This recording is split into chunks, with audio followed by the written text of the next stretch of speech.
idea what the actual motivation is for that fight's not competitive at all. Well, it's a dangerous fight. Yeah. Because Joshua's going to try to make an example out of him, for sure. And will. I mean, Anthony Joshua is one of the biggest one-punch KO artists ever. I'm going to break his face. I'm going to break his body up. I'm going to stomp all over him. That's my mentality, right? That's a fighter's mentality. And I know what's in my heart. I know what's in my mind. And I'm here to compete. I'm here to prove myself that I'm the better fighter. So I'm looking forward to it, and I'll do that until I finish fighting, no matter who it is. Jake Paul is in trouble. And Joe Rogan just became the first major voice in combat sports to say what every fighter, every commentator, and every ringside doctor has been thinking for weeks. Jake Paul should not take this fight. Not against Anthony Joshua. And Rogan didn't just question the matchup. He urged Jake Paul to pull out of the fight entirely. This situation has gone beyond hype. It has crossed into the territory of real physical danger. Let's break it down. This whole thing started after Rogan reacted to the official announcement. Anthony Joshua versus Jake Paul. A sanctioned heavyweight fight. 8 rounds. 10-ounce gloves. No headgear. Real judges, real knockout power, and a real chance of disaster. Joe watched the promo and immediately said one thing. This is dangerous. Anthony Joshua hits like a truck. Jake should not take that level of punishment. Rogan has watched thousands of fights. He's seen legends built, legacies destroyed, and careers ended with one unlucky punch. And the way he talked about this matchup was different. It wasn't entertaining to him. It wasn't funny. It wasn't about money.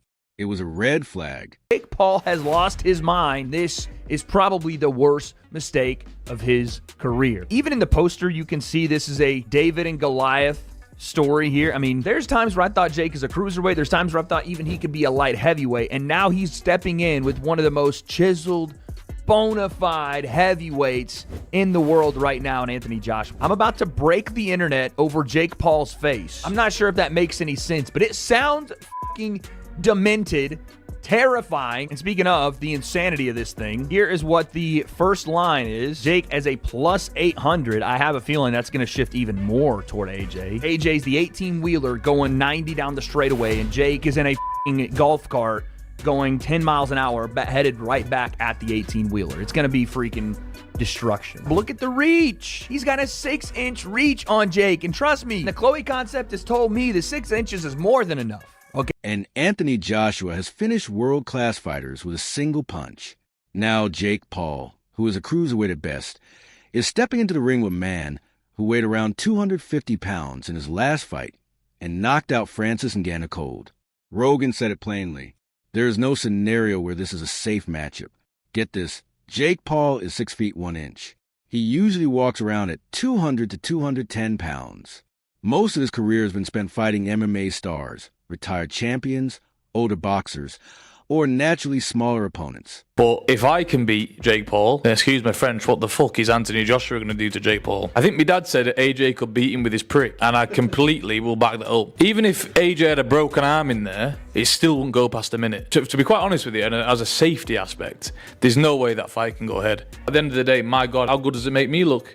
He gets beat by Jake Paul. Well, that automatically makes me 2-time heavyweight champion of the world, doesn't it? There's no proper way. I've got to laugh about it. How are we even talking about this? He got his nut boxed off by me a little over 2 years ago, and now all of a sudden he's talking about fighting Anthony Joshua. It's like, come on, like you can't be serious. You can't beat me. I'm not Anthony Joshua, am I? So it's just ludicrous. It really is. Anthony Joshua is 6 feet 6 inches.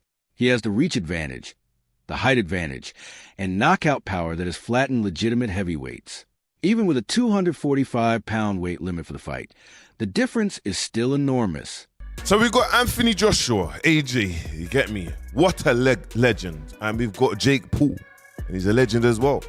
Now, AJ is facing a lot of backlash because he's fighting Jake Paul. Ache.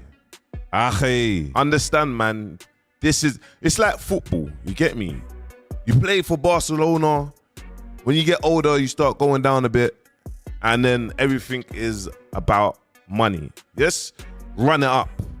Now, everyone wants to see the Tyson Fury against AJ fight. We've been seeing it, but we've seen Alexander Usyk. He's been doing our guys wrong. He's been just winning. He's been in the way. So my take on this is it's dangerous for Jake Paul. Get me? A lot of people, Eddie Hearn, Dana White. I just done a full YouTube anyway. Just watch the full YouTube because, you know, there's a lot of people that's reacted to it. You get me? So, full YouTube out now. This is not Jake moving up one weight class. This is Jake stepping into a completely different level fighter. First of all, kudos to Jake Paul. The cojones this motherfucker has. From a Disney kid to YouTube to... He can fight anyone and get views and make fucking money. This crazy wild boy sends out the bat signal, the British bat signal for Anthony motherfucking Joshua. You know how crazy that is? I will say this. I don't think any of Jake Paul's fights are fixed in any capacity.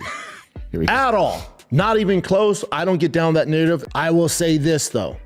My spidey senses will go off if Anthony Joshua doesn't absolutely mop the floor with him. Doctors have already started asking how a commission approved this fight.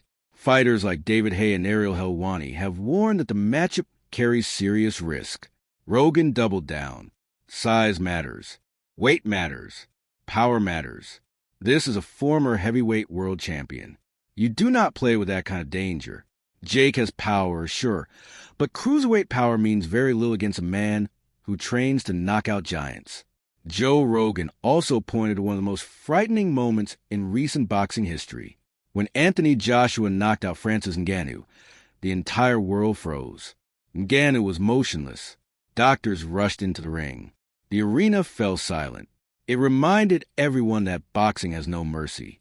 Ngannou was a heavyweight who walked around close to 270 pounds, and he still dropped like he had been struck by lightning. He was quite special because he stopped me. He did what Tyson Fury couldn't done, you know. And you know, he wasn't my day, and he's just way better than me today. So Joe Rogan asked the biggest question. If Ngannou got switched off like that, what happens to Jake Paul? Here's the twist. Jake Paul genuinely believes he can win this fight. He headlined the most-watched boxing event in Netflix history. He feels unstoppable. The money is massive. And Jake has always loved doing the impossible. It's part of his brand. Jake has built his career on proving people wrong. But Joshua is not Ben Askren. He is not Nate Diaz. He is not Tyron Woodley.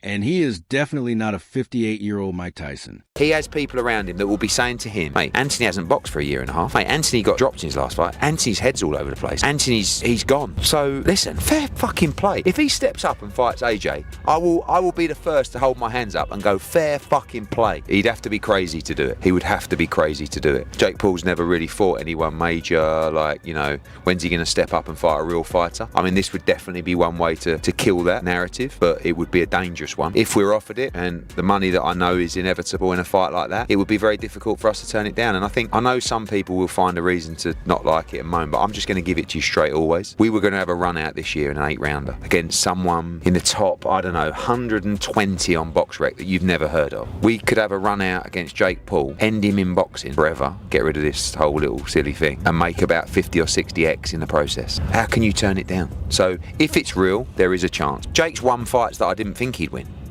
And Jake has got a lot better over the last couple of years. He ain't in Anthony Joshua's league, that's for sure. The only way this fight happens, if it's a fight, it's a sanctioned fight. I mean, ultimately, it's a cruiserweight stepping up to fight a heavyweight. I mean, previously, what did you have? You had a lightweight fighting a cruiserweight, but that was an exhibition. This is no exhibition. This is the 10-ounce big boys, and this is a real fight. We've already really got our plans with Turki Al-Sheikh for 2026, which is ultimately to fight Tyson Fury, but also to have another fight in February. We got the phone call to say, look, obviously Gervonta's out, would you be interested in December? And the only other options we had for December was to do an 8-rounder on a card somewhere, which I didn't even know was going to happen. So I said to Nikisa, if you're truthful about this, which he assures me Jake is, then it could happen. So let's live in the real world, yeah? And let's just, everybody stay calm and make logical business decisions. What would you do, right? And please don't give me the, yes, but you have to think about the legacy here. You can't eat legacy, and legacy is so important. By the way, he's an Olympic gold medalist, a 2-time world heavyweight champion. The legacy's okay. I wouldn't let him not take this fight. I would push him in in the ring to take this fight. So if you want to blame someone, blame me. Just relax. One, I don't even know if it's going to happen. Two, if it does, just relax. Enjoy us going in there for boxing and sticking one on his chin. We'll go back, we'll fight Tyson Fury, etc. So just relax. But how can you say no? How can you say no? What am I missing? This is a live, active, two-time heavyweight champion with real motivation and something to prove. Rogan believes Jake has allowed the hype to cloud the reality of the danger. I'm knocking this guy out, becoming the CEO of Matchroom Boxing and changing the plans, and it's going to be me versus Tyson Fury next year, and this is going to be fun. I want him to cut me up. I want him to break my face, but guess what? He's going to have to kill me to stop me, and I'm ready to die, seriously ready to die in the ring to win this fight. Seriously ready to die. Seriously ready to die. We're all born to die, baby. The Ring 4, November 22nd. Watch only on DAZN. One of the most controversial things Rogan said was that the commission should review this matchup again. He repeated the word safety several times because boxing commissions normally do not approve massive mismatches in weight and experience. But Jake Paul is not a normal case. He is a huge star and money changes everything. Rogan pointed out the harsh truth. If this were any other fighter with Jake's resume, this fight would never have been approved. Jake is stepping into true heavyweight territory. And in boxing, that's where the line between competition and danger becomes very thin. And so I like the challenge. People, that's the criticism. Fight someone in their prime who's a beast. I think people just want to see me lose. That's really what the message is behind it all. And Anthony Joshua is an insane fight, but I want that challenge. We've been DMing back and forth. He wants to make it happen. He called me up, and it's looking very likely for next year. Not long ago, Jake was preparing to fight Gervonta Davis, a lightweight fighter nearly 100 pounds smaller than him. Yeah, he just represents everything that's wrong with boxing, unprofessionalism, and he's getting what he's reaping what he sows. But I hate working with people like that. He stands everyone up, film crews, everything. Doesn't do any promotion, doesn't do any posts, but it is what it is. And I'm actually glad this all happened this way so that he doesn't get. That fight was canceled because of Tank's legal issues. With Davis out, Jake began searching for a new opponent.